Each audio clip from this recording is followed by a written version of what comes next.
Palais d'Abba et Ima. Chapitre 1, Abba et Ima. Premier paragraphe.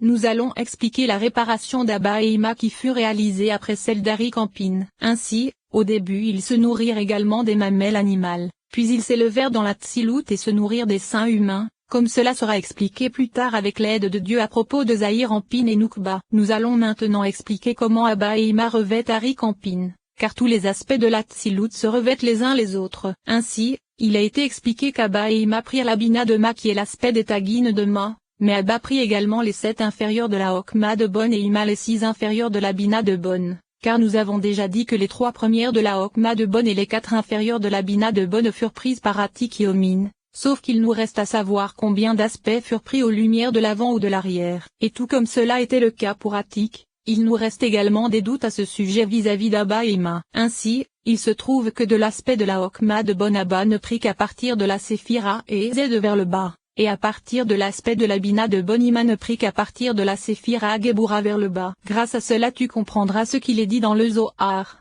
c'est-à-dire qu'Abba est uni et dépend de Ez, alors qu'Ima est uni et dépend de Gebura. Comprends bien cela. Ainsi, il a été expliqué qu'Ari Campin contient également un mâle et une femelle dans un seul parsouf, le mâle sur l'axe de droite et la femelle sur l'axe de gauche. C'est pour cette raison que lorsqu'Abba et Ima apparurent pour revêtir Ari Campin, Abba revêtit l'axe de droite d'Ari Campin et Ima l'axe de gauche, comme cela a été expliqué. Le sujet en est que les 2 couronnes d'Abba et Ima revêtirent la gorge d'Ari Campin, l'un à droite et l'autre à gauche, et le reste du parsouf d'Abba et d'Ima revêtit Ari Campin de la gorge vers le bas, jusqu'à son nombril, Abba à droite et Ima à gauche, l'un sur le bras de Ez et l'autre sur celui de Gebura. Cette seconde explication se réfère également à ce que nous avons dit plus haut à partir du Zohar. C'est-à-dire qu'Abba est uni et dépend de Ez, alors qu'Ima est uni et dépend de Gebura. Mais il nous faut détailler ces aspects car il a été expliqué qu'Abba et Ima se divisèrent en 4 parsoufim que sont Abba, Ima,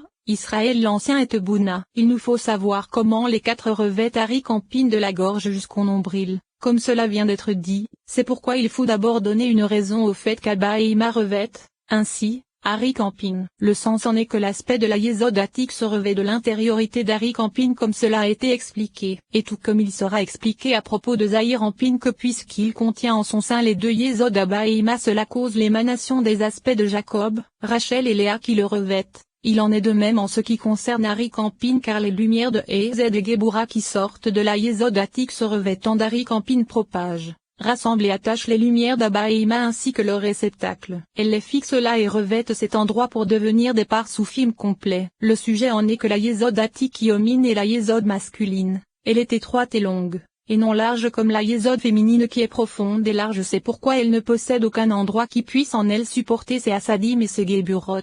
En vérité, au début les Geburot entrèrent en elle, se propagèrent et descendirent depuis le haut, car la couronne de Gebura se trouvait dans le 4e cerveau, le plus inférieur. C'est pourquoi le cerveau inférieur descendit d'abord et se propagea en entrant dans la Yesod Atik. Et lorsqu'ensuite les Assadim apparurent, elles chassèrent les Geburot et les firent sortir hors de Yesod par son orifice, à l'extérieur mais à l'intérieur du torse d'Ari Campin. Et en ce qui concerne les Geburot, c'est à cause de leur désir de s'attacher aux Assadim masculines comme une femme dont il serait dit et c'est vers ton mari que ton désir sera dirigé qu'elles ne descendirent pas dans le torse d'Ari pour se propager, dans la femelle, dans Nezayod comme dans le cas de Zahir Ampin. En vérité, lorsqu'elles sortirent de l'orifice de Yesod, elles s'élevèrent à nouveau tout autour de la Yesod Atik Yomin, par l'extérieur, et elles l'encerclèrent par le secret de la lumière réfléchie de la femelle, de bas en haut. Ainsi, les Assadim et les Geburot s'assemblèrent, les unes à l'intérieur et les autres à l'extérieur. Or il a déjà été expliqué que l'extrémité de la Yesod Atik se trouvait à l'emplacement du torse d'Ari Campin. Il se trouve que les Assadim et les Geburot dont nous venons de parler se tiennent tout à l'intérieur d'Ari Campin,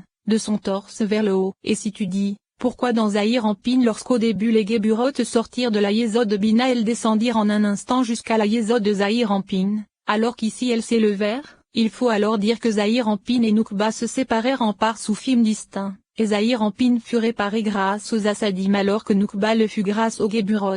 C'est pourquoi les Geburot durent descendre vers la Yesod de Zahir Ampin qui est dirigée face à la Da'at de Noukba afin qu'elle puisse par là se propager vers Noukba et la faire grandir ainsi que la réparer. Cependant dans le cas d'Ari Campin le mâle et la femelle se trouvent en lui, et ils sont réunis en un seul parsouf, l'un sur l'axe de droite et l'autre sur l'axe de gauche. C'est pourquoi les Géburotes se trouvant en lui s'associèrent aux Assadim, les unes à l'intérieur et les autres à l'extérieur, comme cela vient d'être indiqué. Mais c'est également pour une autre raison, car les Assadim apparurent à partir de Madatik, alors que les Géburotes proviennent de Bonedatik, et c'est également là qu'elles assemblèrent et attachèrent Ma à Bone par un lien puissant, comme cela a été indiqué. Ainsi, les Assadim sortirent ensuite également de l'orifice de Yésod, et elles se révélèrent à l'intérieur d'Ari-Campine pour le faire grandir comme cela a été indiqué à propos de Zahir-Ampine. Et elles firent sortir les Géburotes qui encerclaient la Yésod d'Atik, une moitié à sa droite soit 2 Géburotes et demi, et l'autre moitié à sa gauche soit 2 autres Géburotes et demi. Et alors,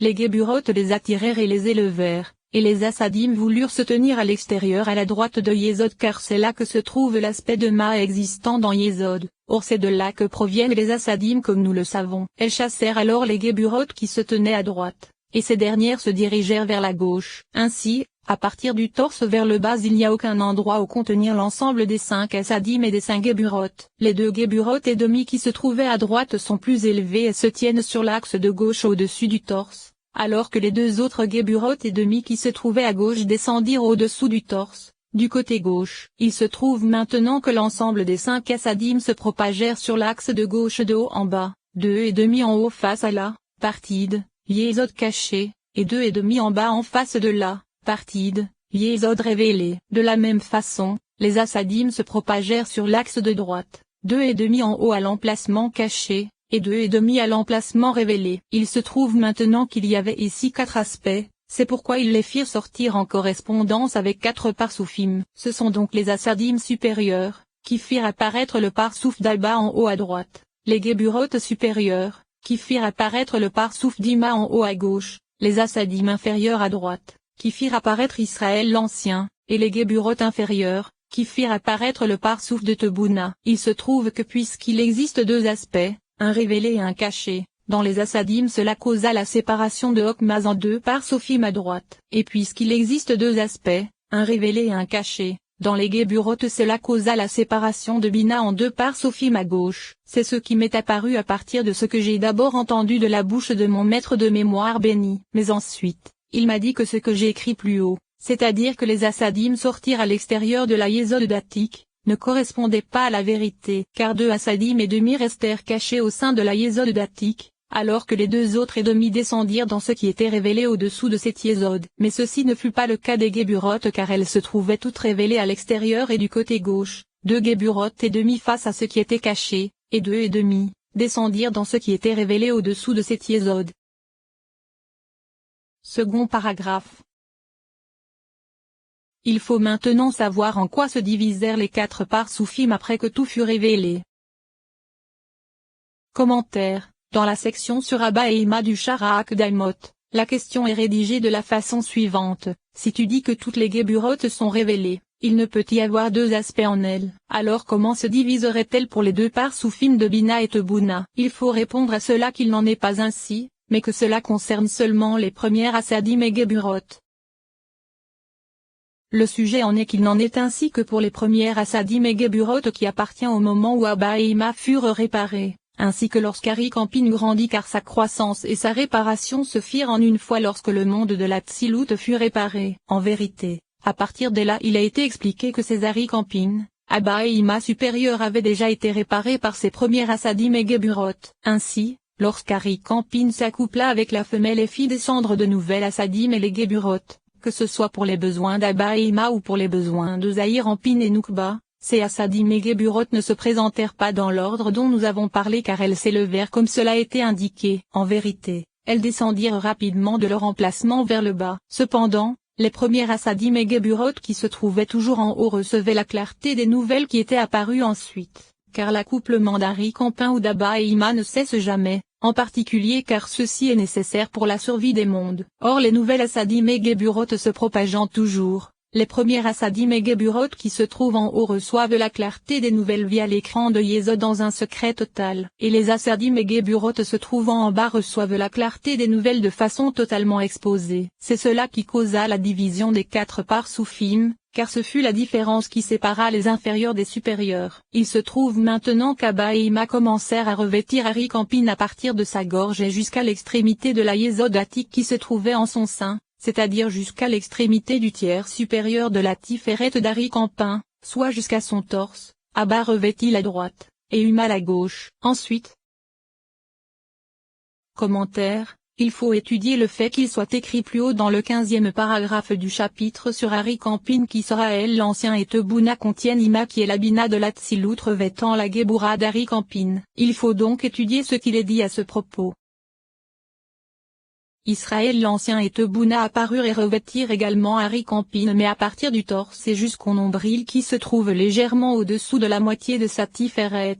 Israël l'Ancien à droite et Tebouna à gauche, et ses 4 parsoufim revêtirent Ari Campine de la gorge jusqu'au nombril comme cela a été indiqué, et ceci tout autour, à droite et à gauche, à l'avant et à l'arrière.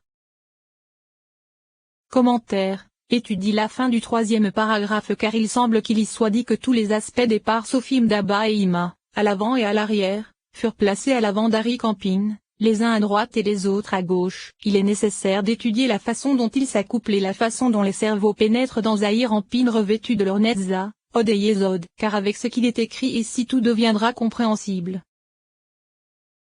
Nous savons déjà qu'à propos de Léa et Rachel il a été écrit que lorsqu'elles se tiennent à l'arrière de Zahir Campine, les talons de Léa pénètrent à l'intérieur de la tête de Rachel qui se tient au-dessous d'elle. Il en est de même ici car les talons de Bina pénètrent à l'intérieur de la tête de Tebouna. Mais ceci n'est pas le cas d'Abba et d'Israël l'Ancien qui se tient au-dessous de lui. Le sens en est que les Géburotes sortirent d'abord de Yesod et se révélèrent, puis ce furent les Assadim qui en sortirent. Et alors, la révélation fut identique parmi toutes les Géburotes. C'est pourquoi les Géburotes supérieures et inférieures furent attachées par un lien puissant. C'est la raison pour laquelle bien qu'ensuite elles se divisèrent en 2 parisufim, un lien profond et puissant subsista entre elles par l'intermédiaire des talons puisque c'est grâce à eux que Bina et Tebouna furent attachés. C'est ce qu'il est dit dans la Gemara. Cela ne s'applique qu'à l'endroit de la coupure. C'est-à-dire qu'il s'agit de l'aspect de l'emplacement qui sépara et opéra une coupure entre les pieds de Bina et la tête de Tebouna lorsque les Géburotes furent coupées en 2 moitiés. Et la lumière qui se trouvait à l'emplacement de cette coupure pénétra par le secret de l'aspect des talons dans la tête de Tebouna.